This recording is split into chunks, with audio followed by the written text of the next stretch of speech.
Ito ka na, luto na. Patigyan mo nga ako. Tignan mo muna. Ano? Init? Tignan mo muna. Wait, nainit lang. Kasunod na. Ano nga? Ano? Sarap. Sarap.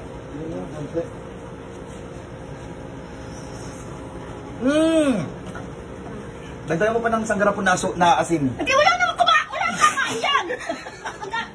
Lalagyan ko asin, di wala na. Maalam na yan. Sabi na kasi.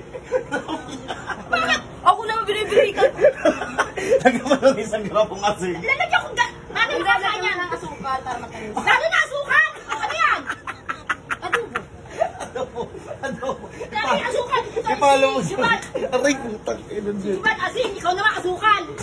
Ano na wala nang kakain yan? Ito rin yung mga bisita natin. Mas masarap pa kasi. Ano ka? Sobrang tamis. Ikaw na lang kakain yan. Yeah. Palisin mo nga yan lang. Palis ka na nga doon. Pumasok ka na nga ron. Ikaw naman asin. Paano makakain niya kung maalat?